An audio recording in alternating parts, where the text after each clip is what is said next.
Saudari-saudaraku terkasih dalam Tuhan Yesus Kristus, selamat pagi dan berkah dalam.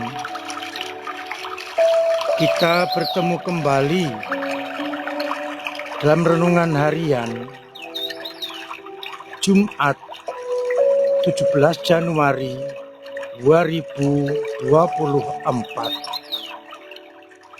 Hari ini gereja mengajak kita untuk memperingati Santo Antonius Abbas yang lahir pada pertengahan abad ketiga di Mesir. Ia berasal dari keluarga yang amat kaya. Namun kedua orang tuanya meninggal ketika ia berusia 20 tahun. Dan warisannya sejumlah besar diberikan kepadanya. Ia terpikat oleh sabda Tuhan dari Injil Matius. Kalau engkau ingin menjadi sempurna, pergilah, jualah segala milikmu, dan berikanlah itu kepada orang-orang miskin, maka engkau akan beroleh harta di surga. Kemudian datanglah kemari dan ikutilah aku. Sabda ini dihayati dan diikuti. Maka ia kemudian memberikan hartanya kepada orang-orang miskin. Dan ia hidup dengan bertapa supaya lebih dekat dengan Tuhan. Imannya yang kokoh mampu mengatasi setiap godaan dari lawan, yakni iblis. Semakin setan menggoda, semakin bertambahlah imannya, dan ia berdoa, bermartiraga, serta bertapa. Ia benar-benar menghadapi hidup miskin agar lebih dekat dan mesra berkomunikasi dengan Allah lewat doa-doa. Hidup tapanya mengantar dia kepada tingkatan hidup rohani yang amat tinggi dan menjadikan dia seorang pendoa yang amat ulung. Banyak orang datang kepadanya meminta nasihat, meminta untuk menyelesaikan masalah-masalah hidup. Ia tak jemu-jemu memberikan petunjuk, nasihat kepada mereka yang datang.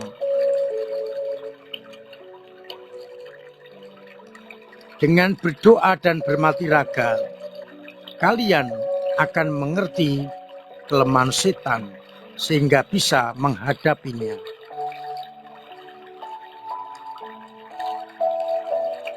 Ia bersemboyan tentang penggoda. Saya tidak akan takut kepadamu, hai penggoda. Engkau tidak akan dapat memisahkan aku dari cinta Kristus. Ia benar-benar sebagai seorang petapa yang handal. Ia juga peduli kepada orang-orang kecil dan menguatkan iman mereka dari serangan bid'ah Arianisme. Ia meninggal pada tahun 356. Kita bersyukur atas orang kudus ini dan merahmat Tuhan agar kita juga dimampukan untuk hidup seperti Santo Antonius. Bacaan Ekaristi hari ini, bacaan pertama masih melanjutkan surat kepada orang Ibrani. Kita diajak untuk masuk dalam istirahat Allah. Dan jangan sampai kita terlena oleh serangan roh jahat. Sedangkan pada Injil, Yesus menyembuhkan orang yang lumpuh, yang digotong dan diturunkan dari atap rumah, tepat di depan Yesus. Melihat iman orang itu, Yesus berkata, "Anakku, dosamu sudah diampuni. Pulanglah dan berjalanlah." Meskipun orang-orang bertanya-tanya siapa dia, bukankah hanya Allah yang dapat mengampuni dosa? Maka Yesus yang tahu kelicikan hati mereka mengatakan, manakah yang lebih mudah? Dosamu sudah diampuni, atau pulanglah dan berjalanlah?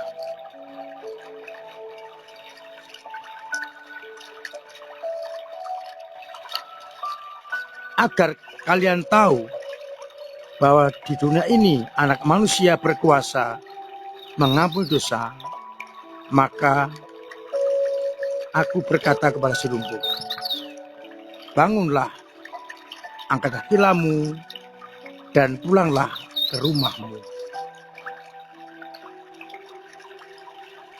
Saudara-saudaraku terkasih, banyak permenungan yang bisa kita ambil.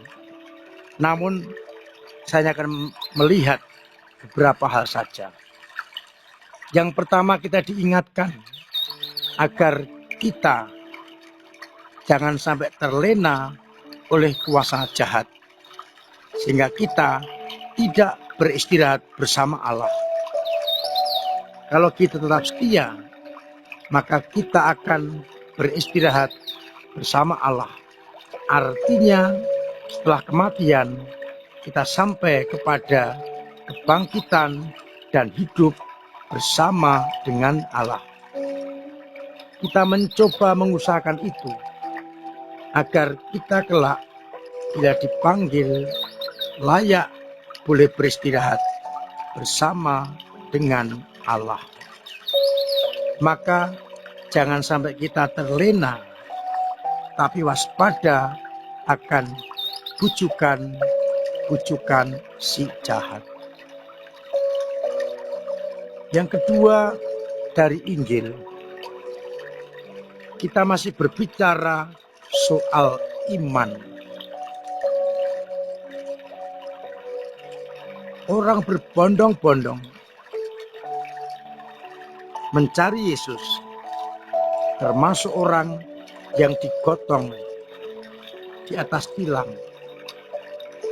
Mereka yakin bahwa Yesus bisa menyembuhkan, namun terhalang oleh orang-orang yang berkumpul. Ia tidak putus asa, ia berani menanggung konsekuensi demi kesembuhan si lumpuh. Dengan iman, ia akhirnya membongkar atap, menurunkan si lumpuh agar disembuhkan. Iman memerlukan perjuangan, memerlukan suatu usaha yang kuat. Iman yang kita ungkapkan hendaknya kita wujud nyatakan agar iman itu bisa dilihat oleh banyak orang. Orang yang mengusung si lumpuh ini sungguh mempunyai iman yang amat hebat. Maka dengan berbagai cara ia akan mewujud nyatakan iman itu agar orang yang lumpuh menjadi sembuh. bagaimana dengan kita? Seringkali iman kita mandek. Kita hanya beriman dengan mengungkapkan, tapi dalam praktek masih jauh dari iman itu. Dan kurang berani bila diperlukan usaha dan tanggapan yang keras.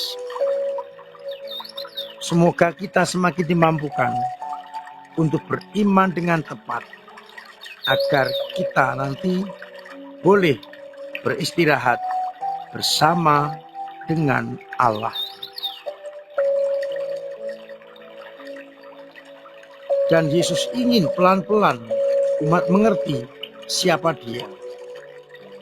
Anak manusia berkuasa mengampuni dosa. Semoga kita semakin mampu menunjukkan iman kita kepada dunia, sehingga iman itu benar-benar berdaya guna dan berbuah bagi hidup kita. Tuhan memberkati kita sekalian.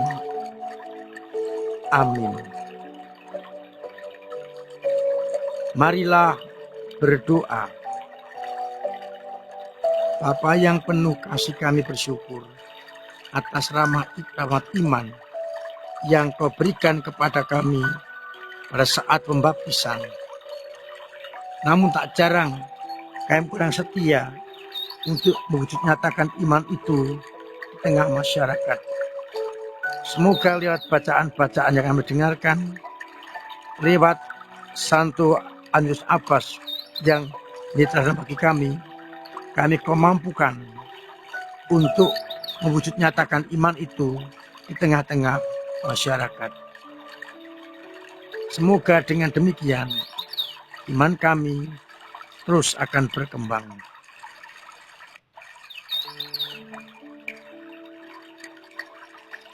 Semoga iman umat yang kadang lemah, kadang jatuh, kadang mandek, Engkau dorong, Engkau kuatkan, sehingga iman kami terus berkembang. Semoga umat yang sakit Engkau sembuhkan, yang telah berpulang menghadap-Mu Engkau terima dalam pangkuan-Mu, yang punya beban berat Engkau bantu untuk mengurai, yang punya kesulitan ekonomi Engkau bantu usahanya, agar mereka tetap merasakan kasih sayang. Untuk itu, sertai kami dengan berkat-Mu sendiri, Bapa dan Putra dan Roh Kudus. Amin.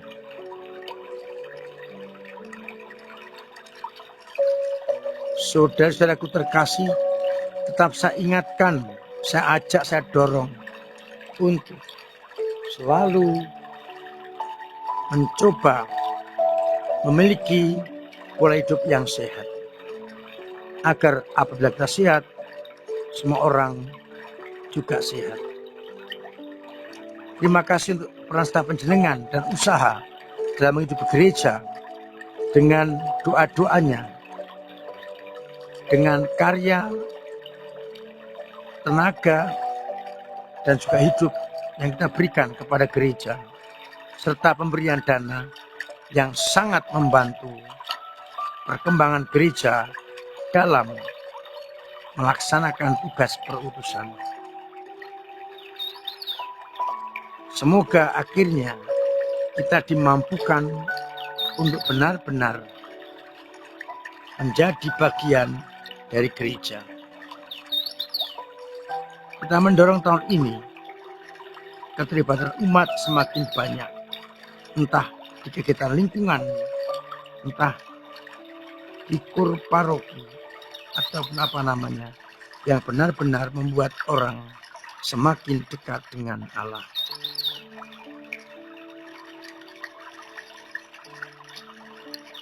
Saya mengundang semua saja untuk terlibat, hadir dalam pertemuan-pertemuan lingkungan,